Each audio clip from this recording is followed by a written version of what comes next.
And now, 6 Sports presents the Dean Trailways 5th Quarter.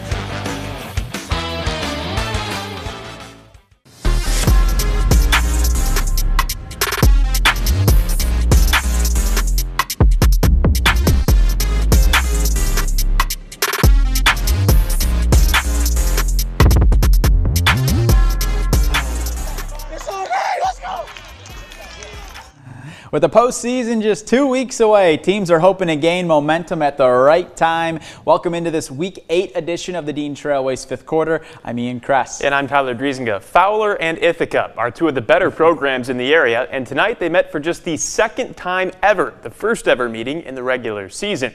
A great way for both teams to get ready for the postseason. Ithaca led 21-14 at half. Early 3rd quarter, Riley Guild stuffs the Fowler run for a big tackle for loss, but really from that moment on, it was like a switch flip for Fowler. After a few chunk plays, Levi Travis takes it in around the left side. Extending to the end zone, Fowler takes a 22-21 lead. Then after an Ithaca turnover, Trevor Spicer takes it up the gut and in. Fowler goes up a touchdown, 28-21. Ithaca looking for answers, but the Fowler defense became a riddle too tough to solve. A pass to the right sideline is picked off by Isaac Thalen.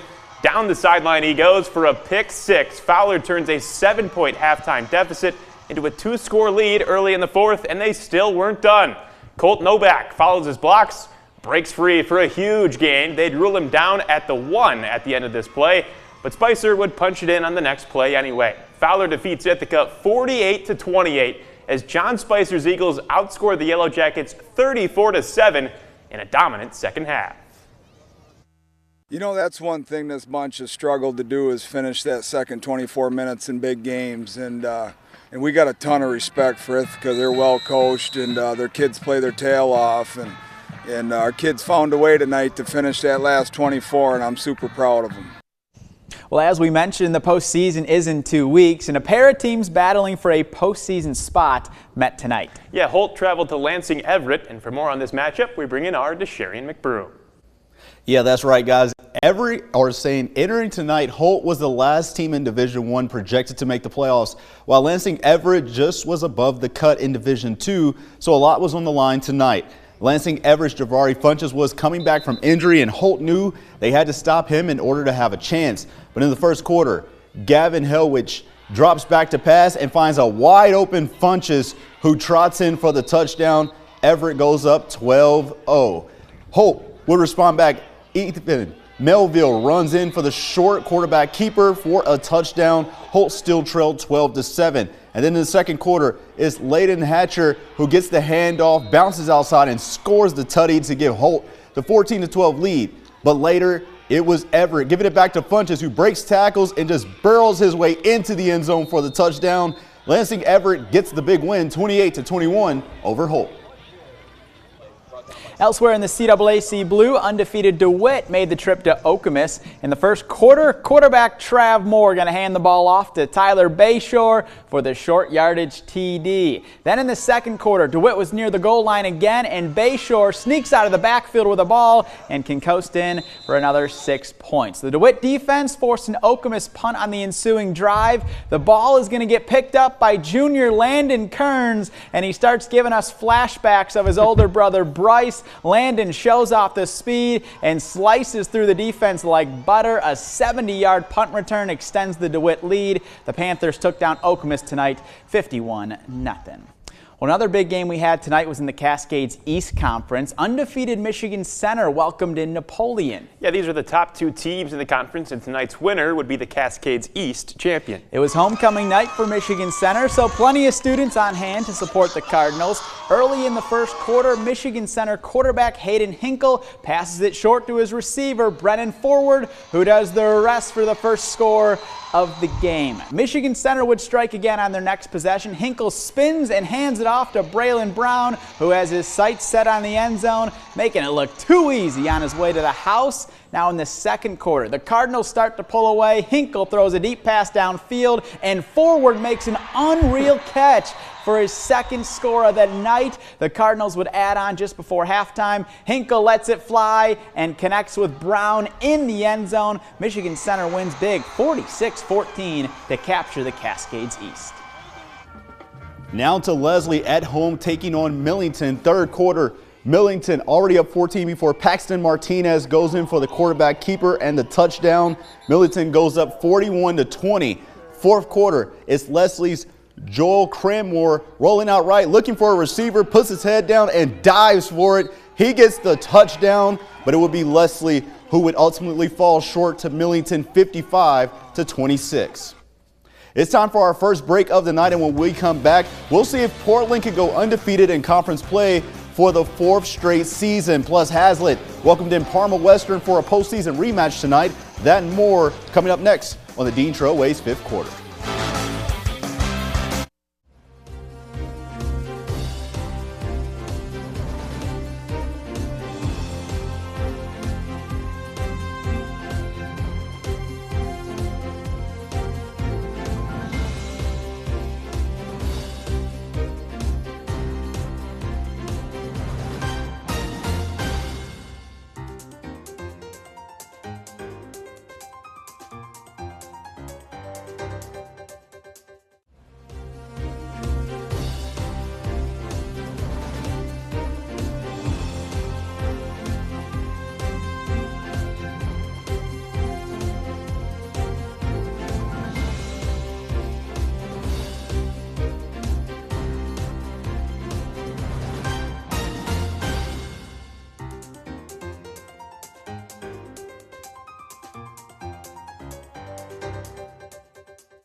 Welcome back. Portland has not lost a regular season game since 2022, and we're looking for its fourth straight conference title tonight. Yeah, and for Charlotte, their opponent, they are on the outside looking into the playoff picture for now, but a win tonight would be a huge step in the right direction. Portland has won every game this year by at least 24 points. That's getting it done, and they continued to roll tonight. Opening drive, Caden Dickerson spins out of a tackle and breaks free. What a run to open the scoring.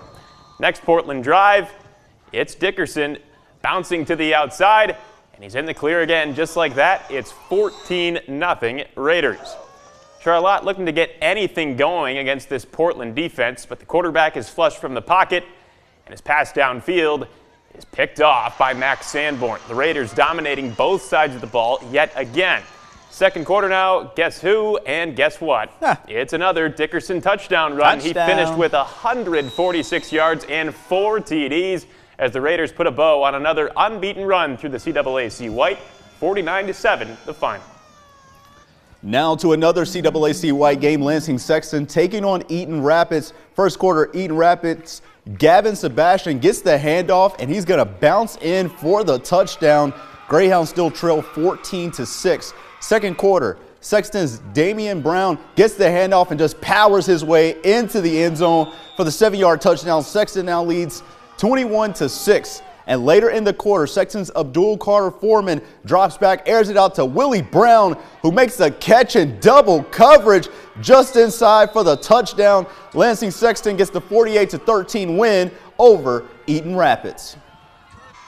What a catch. Well, Olivet was at home tonight taking on CAAC White foe Lakewood. Olivet QB Reese Critchlow passes it to Tegan Otto to extend the Eagles' lead. Lakewood was looking to get on the board right after as Max Turn goes deep for his man Jermaine Webb, who makes an incredible catch down the sideline and would set up a Lakewood touchdown, their first of the night, which led to an onside kick attempt by the Vikings, but the ball takes an Olivet bounce and lands in the arms of Caleb Waffle. It's a scoop and score touchdown. Credit Tyler on this one. Waffle to the house. Call it what, Tyler? Waffle House. There you go. Waffle House for the Eagles. Open Olivet late. took down Lakewood tonight 42-14 and is 7-1 this season. Williamston was taking on Dowagiac tonight with the game being played at the University of Olivet. Early on, the Eagles had a short field to work with. Caleb Nielsen passes it to Miles Keener for the first touchdown of the night. Then Williamson with the ball back again.